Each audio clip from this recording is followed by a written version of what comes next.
नमस्कार, बहुत स्वागत है आपका सुप्रभात एमपी। मैं हूं रीनू। खबर इंदौर से, जहां पर आज से global investors summit PM Modi virtually करेंगे उद्घाटन। ब्रिलियंट कन्वेंशन सेंटर में समिट का आयोजन होगा।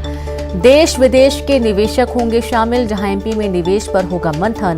सीएम शिवराज भी समिट को करेंगे संबोधित। सूरीनाम और गुयाना के राष्ट्रपति भी शामिल होंगे।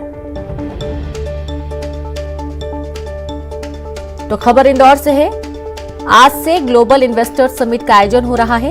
प्रधानमंत्री नरेंद्र मोदी वर्चुअली करेंगे उद्घाटन, जहां ब्रिलियंट कन्वेंशन सेंटर में समिट का आयोजन है। देश विदेश के निवेशक शामिल होंगे।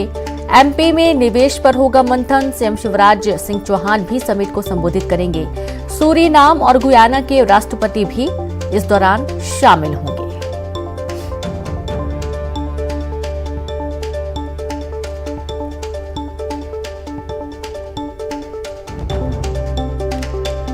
तो जैसे कि आपको मालूम है कि प्रवासी भारतीय सम्मेलन 3 दिनों तक चला और उसके बाद अब आज से ग्लोबल इन्वेस्टर समिट का आयोजन हो रहा है, जहां प्रधानमंत्री मोदी वर्चुअली उद्घाटन करेंगे। ब्रिलियंट कन्वेंशन सेंटर में समिट का आयोजन हो रहा है और देश विदेश के जो निवेशक हैं वो शामिल होंगे। मध्य प्रदेश में क्या क्या आसार बनते हैं, किस तरीके से निवेश किए जा सकते हैं, इसको लेकर मंथन होगा। मुख्यमंत्री शिवराज सिंह चौहान भी संबोधित करेंगे, बताएंगे कि क्या अपार संभावनाएं मध्य प्रदेश में हैं ताकि निवेश ज्यादा से ज्यादा हो। और निवेश का मतलब ये है कि जाहिर सी बात है कि आर्थिक विकास होगा, प्रत्येक व्यक्ति का विकास होगा और लोगों को बढ़ चढ़कर रोजगार मिलेगा। सूरीनाम और गुयाना के राष्ट्रपति भी इस दौरान शामिल होंगे।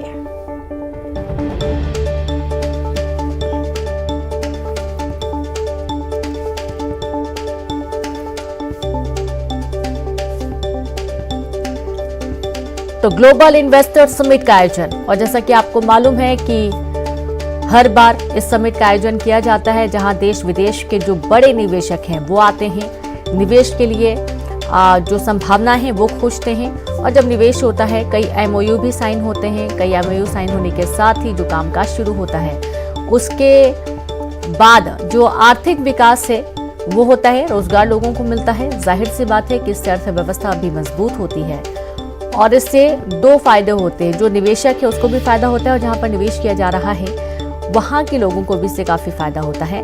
तो एमपी में निवेश पर मंथन होना है, देश विदेश के निवेशक शामिल होंगे। बड़ी खबर आपको दे रहे हैं इंदौर से। और ज्यादा जानकारी के साथ संवाददाता अरुण त्रिवेदी जुड़ गए हैं। अरुण, आज से ग्लोबल इन्वेस्टर्स समिट का आयोजन हो रहा है। जानकारी है कि आज देश विदेश के निवेशक शामिल होने वाले हैं इस आयोजन में।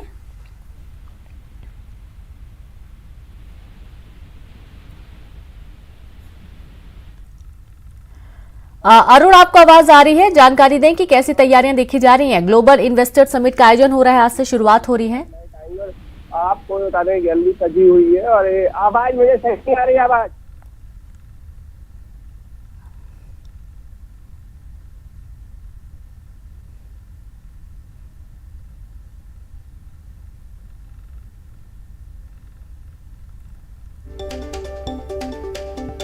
तो शायद सही तरीके से अरुण को आवाज नहीं पहुंच पा रही। हम फिर से बात करने की कोशिश करेंगे।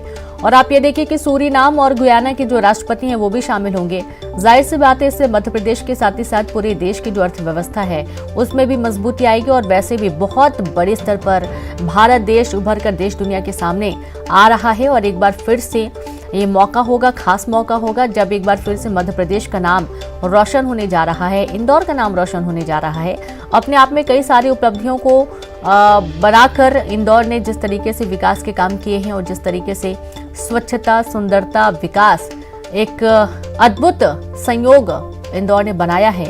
अब इस इंदौर को देखते हुए बाकी अन्य राज्य, यहाँ तक कि विदेशों से भी लोग सीख लेने की कोशिश करते हैं कि आखिरकार किस तरीके से कामकाज किया जाना चाहिए जिससे हर क्षेत्र में बेहतर प्रदर्शन किए जा सके।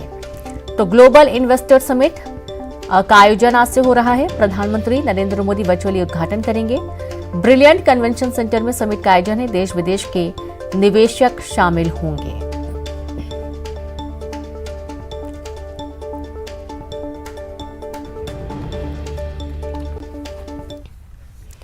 एक और अहम खबर इंदौर से, जहां पर ग्लोबल इन्वेस्टर समिट से पहुंचे सीएम शिवराज ने प्रथम पूज्य भगवान गणेश का आशीर्वाद लिया। सीएम शिवराज सिंह चौहान पत्नी साधना सिंह के साथ खजराना गणेश मंदिर पहुंचे और भगवान गणेश जी की पूजा अर्चना की और ग्लोबल इन्वेस्टर समिट की सफलता के लिए भगवान गणेश का आशीर्वाद लिया। इसके साथ ही उन्होंने मध्य प्रदेश के विकास और प्रगति की कामना भी की।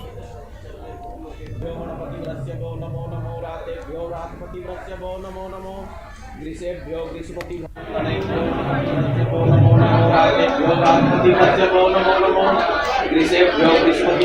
नमो नमो विरूपेभ्यः विश्वरूपेभ्यो नमो नमः सांगाय सपरिवाराय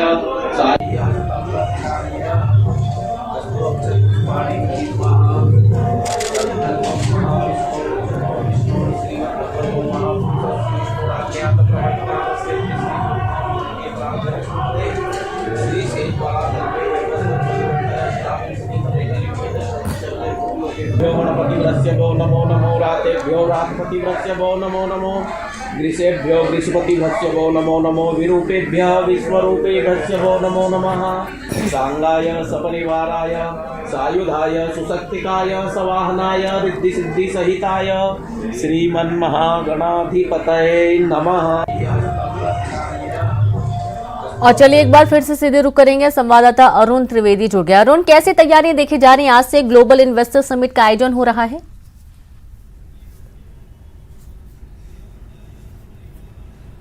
बिल्कुल, देखिए, मध्य प्रदेश की आर्थिक राजधानी इंदौर में आज से ग्लोबल इन्वेस्टर समिट का आगाज होने जा रहा है। 2 दिन तक ये समिट चलेगी, जिसमें 90 से ज्यादा बड़े उद्योगपति शामिल होंगे और करीब 300 से ज्यादा डेलीगेट्स भी इसमें शामिल होंगे।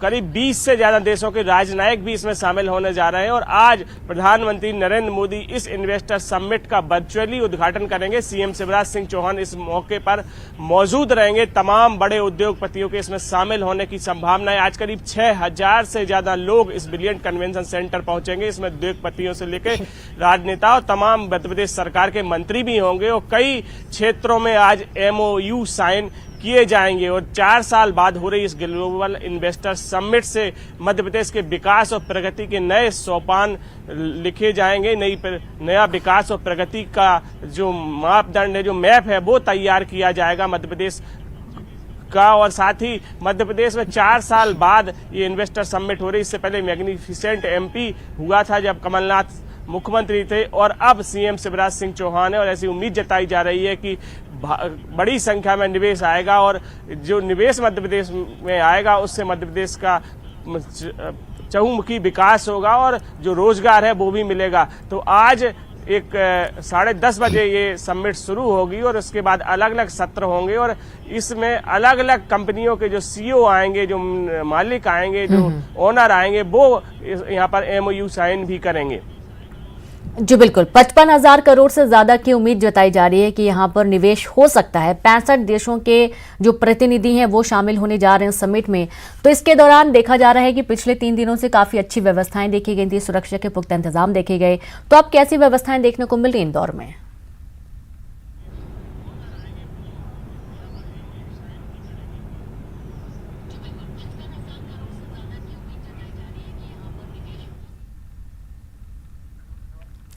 अरुण, आपको आवाज आ रही है? देखा जा रहा है कि 55,000 करोड़ से ज्यादा के निवेश की संभावना बन रही है।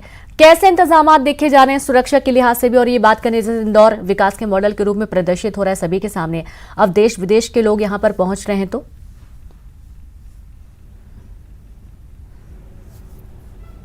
बिल्कुल, देखिए, ऐसा कहा जा रहा है कि 55,000 करोड़ के निवेश की संभावना मध्य प्रदेश में होगी और मध्य प्रदेश के प्रगति और विकास के नए द्वार इस समिट से खुलेंगे। बड़े उद्योगपति आ रहे हैं, निवेश का माहौल भी अच्छा है। जो मध्य प्रदेश की सरकार है उन्होंने लैंड बैंक भी तैयार किया है। इन्वेस्टर के लिए सभी सहूलियतें और सुविधाएं देने की बात मध्य प्रदेश सरकार कर रही है। मुख्यमंत्री शिवराज सिंह चौहान कह चुके हैं कि जो भी सुविधा होगी, सिंगल विंडो सिस्टम होगा, जो भी सुविधाएं, जो भी जरूरत होगी उद्योगपतियों को, वो मध्य प्रदेश सरकार पूरी करेगी। तो इस तरह से एक औद्योगिक माहौल बनाने की, निवेश का माहौल बनाने की पूरी कोशिश मध्य प्रदेश सरकार कर रही है और यही वजह है कि बड़े उद्योगपति यहाँ पर आएंगे और वो अपने उद्योग यहाँ पर लगाने के लिए MOU साइन करेंगे। जी बिल्कुल। बहुत शुक्रिया आपका अरुण, तमाम जानकारी साझा करने के लिए। तो बड़े उद्योगपति आएंगे, एमओयू साइन करेंगे और उम्मीद यही है कि अच्छे खासे निवेश मध्य प्रदेश में होगा। इंदौर में आयोजित 3 दिवसीय प्रवासी भारतीय सम्मेलन में हॉलैंड में शामिल होने आए प्रवासी भारतीय सदस्यों का एक दल देवास पहुंचा और देवास में प्रोजेक्ट स्थापित करने के लिए कलेक्टर ऋषभ गुप्ता से मुलाकात कर प्लांट स्थापित करने की बात कही, जिसमें करीब 10 करोड़ रुपए की लागत से कोल्ड स्टोरेज और एग्रीकल्चर फूड्स प्रोडक्ट पार्क के लिए ऑर्गेनिक प्लांट स्थापित किया जाएगा, जिसके लिए राजौदा जेल रोड पर जमीन भी खरीदी गई है।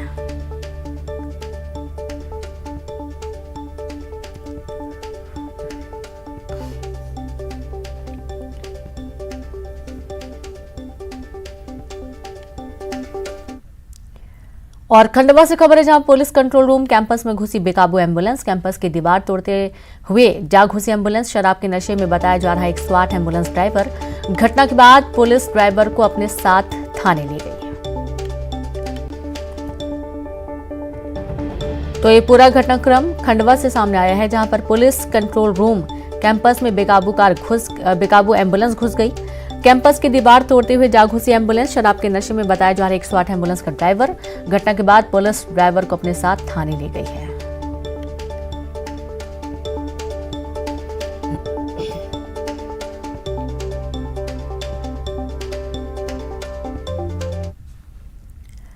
वहीं गुना में ट्रक ने बस को मारी टक्कर, 2 की मौके पर मौत हुई। 6 से ज्यादा लोग घायल हुए हैं। घायलों को जिला अस्पताल रेफर किया गया।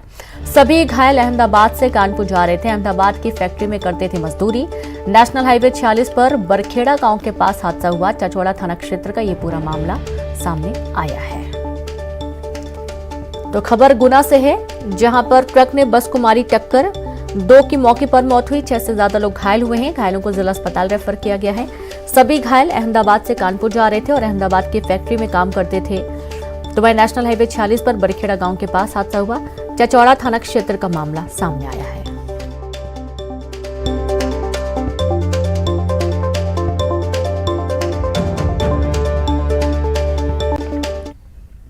और खबर भोपाल से, जहां खंडवा से पकड़े गए आतंकी से पूछताछ में बड़ा खुलासा हुआ। भोपाल एटीएस को पूछताछ में बड़ा इनपुट मिला है। आईएसआईएस से जुड़े आतंकी से भोपाल एटीएस ने की पूछताछ, जहां बंगाल एसटीएफ आतंकी अब्दुल रकीब को लेकर पहुंची भोपाल एटीएस और आईबी ने 3 घंटे तक करीब रकीब से पूछताछ की है और आतंकी रकीब से पूछताछ में बड़ा खुलासा हुआ। आतंकी अपने अकाउंट से टेलीग्राम, इंस्टाग्राम के जरिए बात करता था। आतंकी रकीब की टेलीग्राम, इंस्टाग्राम से की गई बातचीत का डाटा अब निकाला जा रहा है।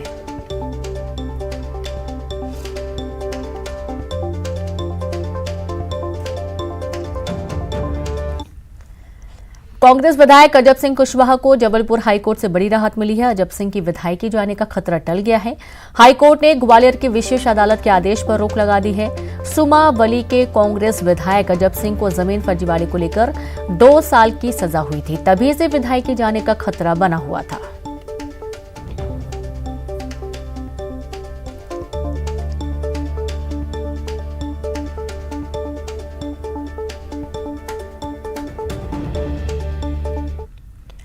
आलोट के बहुचर्चित खाद लूट मामले में आरोपी कांग्रेसी विधायक मनोज चावला पर कार्यकर्ताओं ने फूल बरसाकर उनका स्वागत किया। आलोट पुलिस उन्हें 1 दिन की रिमांड पर आलोट लाई और इस दौरान अजब नजारा देखने को मिला। कांग्रेसी कार्यकर्ताओं ने पुलिस वाहन पर फूल बरसाकर अपने विधायक का स्वागत किया। हाथों में कांग्रेस के झंडे लिए कार्यकर्ता बड़ी संख्या में अपने विधायक के समर्थन में आलोट थाना पहुंचे और कुछ समय के लिए अफरा तफरी का माहौल भी बना हुआ था। कार्यकर्ताओं ने विधायक के समर्थन में जमकर नारेबाजी कर पुलिस कार्रवाई का विरोध भी किया।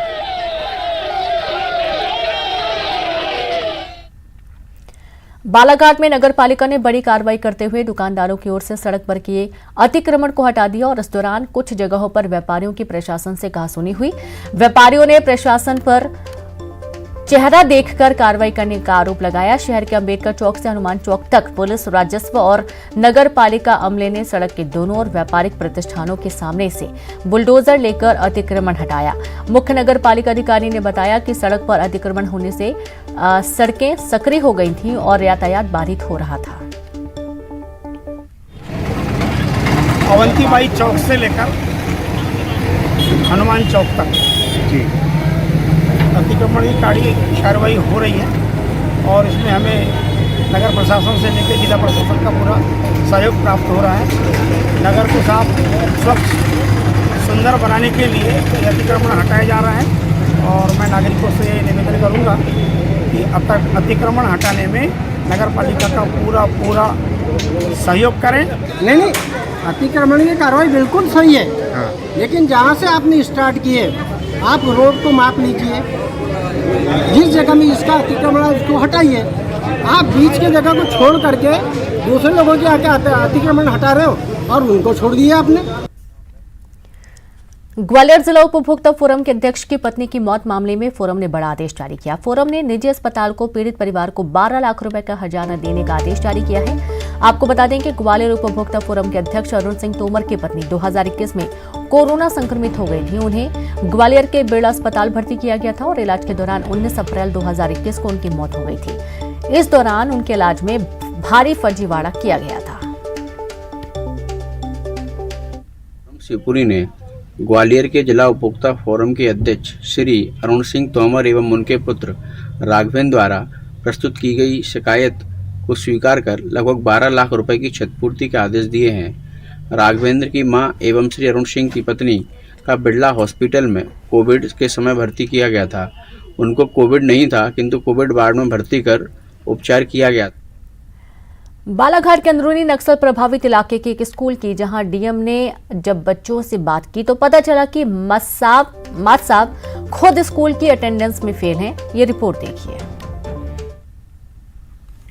खुद ही सब बढ़िया है, खुद ही सब अच्छा है बताकर अपनी ही पीठ ठोकने वाले सरकार, साहिबान, मंत्री जी, अफसर साहब, सब सुनिए, जानिए क्या है गांव के स्कूलों का हाल।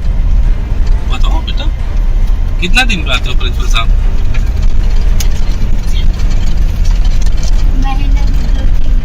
महीने में 2-3 बार आते हैं। अच्छा, ये बच्चियां हैं बालाघाट के लांजी विकास खंड में आने वाले नक्सल प्रभावित गांव टेमनी के स्कूल की छात्राएं और साथ में बैठे हैं कलेक्टर साहब और कलेक्टर साहब को ये बता रही हैं स्कूल की हकीकत। कब आते हैं, कितने दिन आते हैं मात साहब? दरअसल बालाघाट कलेक्टर गिरीश कुमार मिश्रा अचानक टेमनी गांव में स्कूल का दौरा करने पहुंच गए।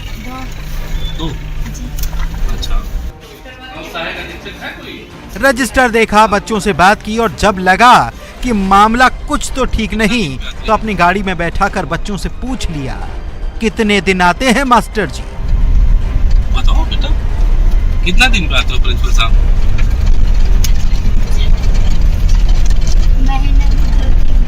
महीने में 2-3 बार आते हैं। अच्छा, बस फिर क्या था, जवाब जब मिला कि महीने में 1-2 दिन ही आते हैं तो फौरन कलेक्टर ने एक्शन लिया। स्कूल के प्रभारी प्रधान पाठक दिलेश्वर बाघमारे और प्राथमिक शिक्षक दान सिंह धुर्वे की 2 वेतन वृद्धि रोकने के निर्देश दिए। वैसे देखने में ये मामला भले ही एक स्कूल का है, लेकिन अंदरूनी या ग्रामीण इलाकों के ज्यादातर स्कूलों की शिकायत टीचर्स के न आने को लेकर ही होती है। ऐसे में देखना होगा कि कलेक्टर के इस एक्शन के बाद क्या दूसरे स्कूलों में मासा अटेंडेंस में पास होते हैं। वो जो लांजी से आते हैं स्कूटी से, वो क्या पढ़ाते हैं? श्रीनिवास चौधरी, न्यूज़ 18 बालाघाट। वो आते नहीं तो हिंदी अंग्रेजी फिर कौन पढ़ाता है?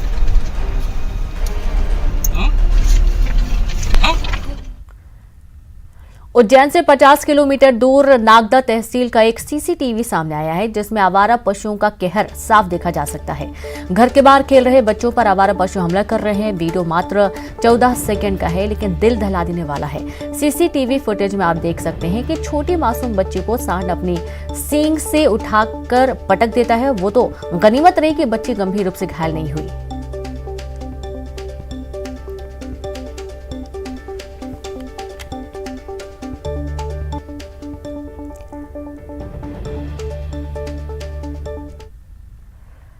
संस्कारधानी जबलपुर राम भक्त हनुमान की भक्ति में लीन दिखी। पहली दफा संस्कारधानी जबलपुर में नर्मदा किनारे 108 संगीतमयी सुंदरकांड का आयोजन किया गया और इस आयोजन में शहर के तमाम साधु संत और राजनीतिक हस्तियां भी मौजूद रहीं। मां नर्मदा की संध्या आरती के बाद हनुमान चालीसा और सुंदरकांड की शुरुआत हुई। यह पहली दफा है जब बड़ी LED स्क्रीन और लाइट शो के साथ ही संगीतमय सुंदरकांड किया गया।